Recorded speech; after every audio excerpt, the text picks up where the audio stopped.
I'm Logan Crawford, and right now on the Spotlight Network, we're diving into a bold and controversial look at the dangers of political correctness. The name of the book, The Politically Correct Totalitarian Indoctrination Camp of 1984 Exposed. It's written by a terrific author. His name is Lucien Bracquemont.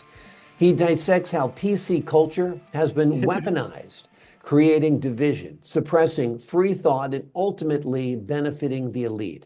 Through personal experience, deep analysis, and philosophical insight, the author challenges mainstream narratives and exposes the hidden impact of ideological manipulation. We're delighted to have this very talented author join us here today on Spotlight, and we ask viewers like you to support authors like him by subscribing to our channel and by purchasing his amazing book.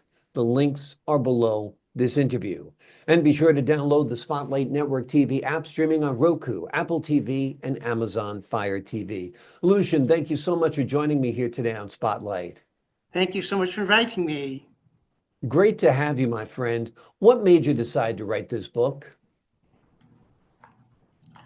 One reason why, I think the biggest reason why I wrote it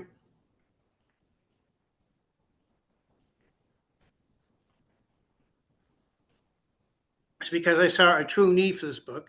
This book mentions many unique analyses and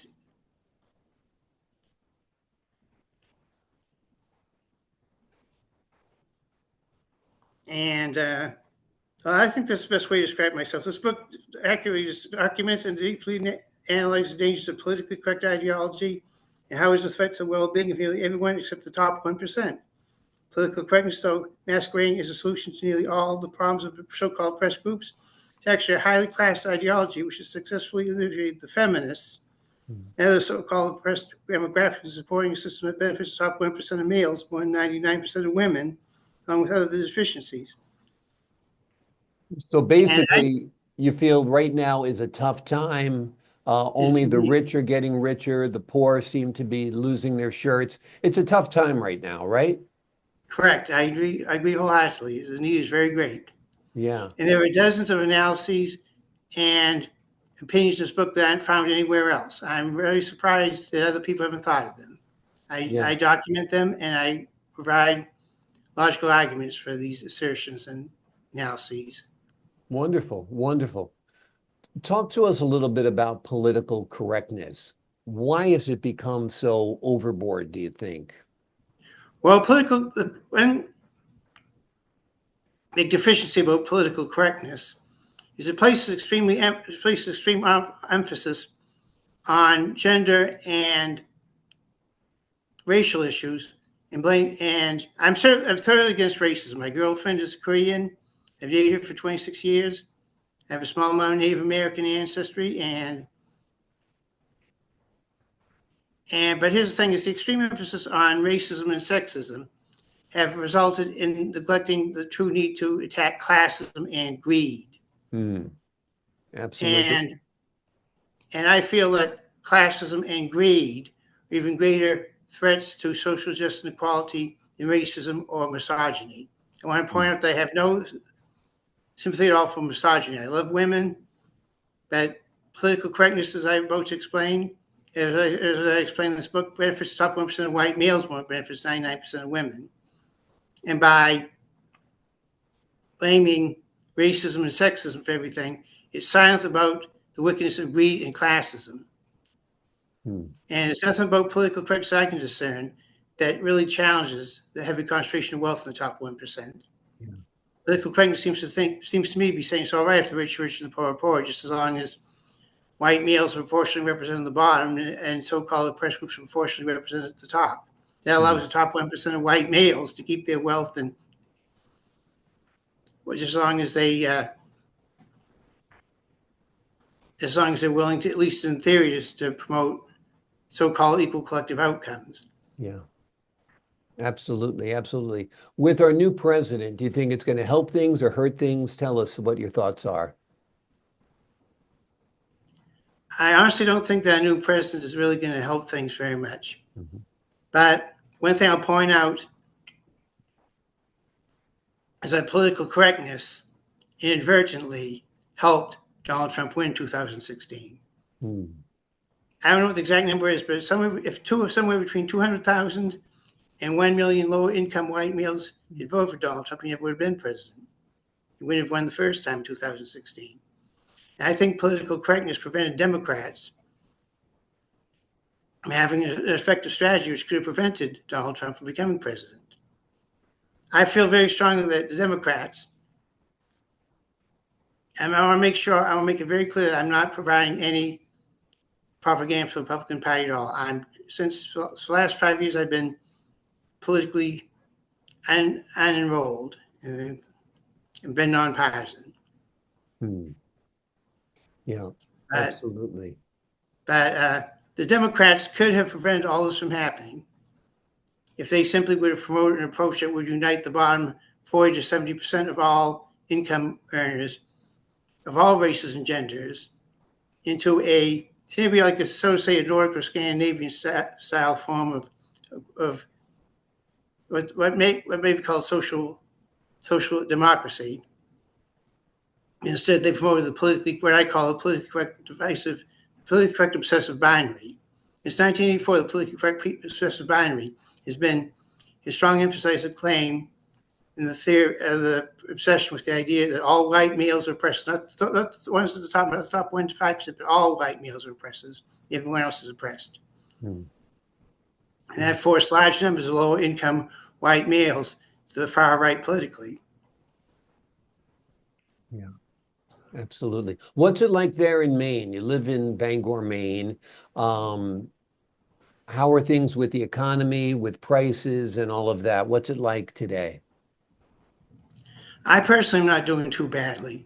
I'm sort of concerned with my girlfriend. She's disabled and very dependent on government help, and plus I'm retired, so I'm on Social Security. Yeah. Yeah. Well, hopefully that government helps for your girlfriend if she's disabled. I mean, because so many programs are getting cut right now, it's a little bit scary. That's for sure.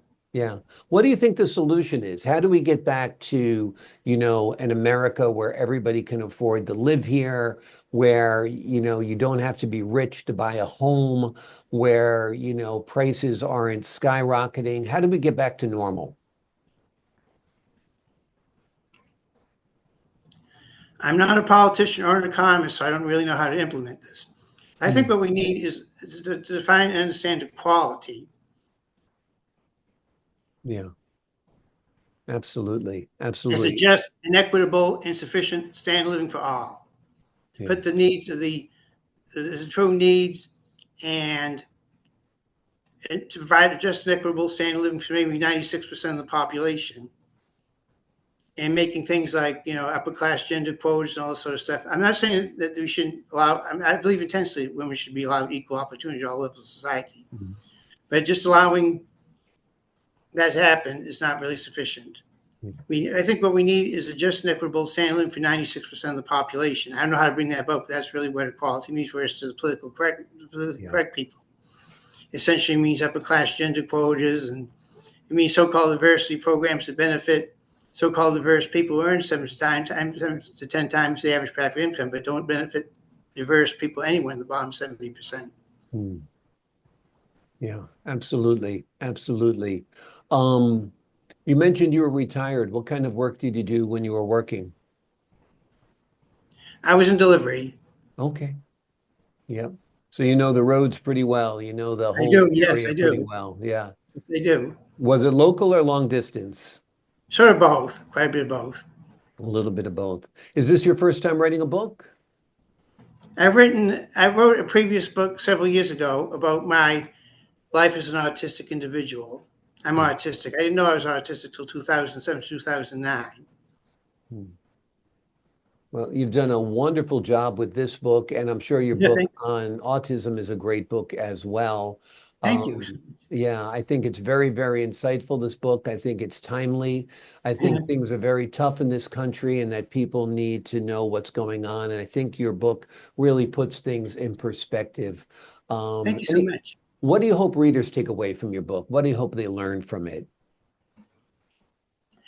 Well, I hope they learn the true meaning of equality. We need equality for all. And to the political correct people, it means equality for all means equal collective outcomes between white males and everyone else. And that's actually a very classist concept, because it benefits, not only does it benefit the top 1% of people, of so-called diverse people, who are not benefiting the 99%, but it benefits the top 1% of white males more than it benefits 99% of women and minorities. Yeah. Amazing. It's important information to get out there, and you've done great work with this book. It's Thank called you. The Politically Correct Totalitarian Indoctrination Camp of 1984 Exposed. In it, Lucien dissects the PC culture and how it's been weaponized, creating division and suppressing free thought, and ultimately benefiting only the rich. Through personal experience, deep analysis, and philosophical insight, Lucien challenges mainstream narratives and exposes the hidden impact of ideological manipulation. Lucien, thank you so much for joining me here today on Spotlight. Thank you. It seems like you've read my book. It seems like you know it very well. Well, you've done a great job. Absolutely. Thank you. Yes, I enjoyed it very, very much, and it's highly recommended. So thank you so much for joining me here today. My pleasure. Thank you for the invitation. Thank you for interviewing me. My pleasure. Great talking with you. To the folks at Great home, talking to you. thank you, sir. To the folks at home, I'm Logan Crawford, thanking you for your time this time. Until next time on Spotlight.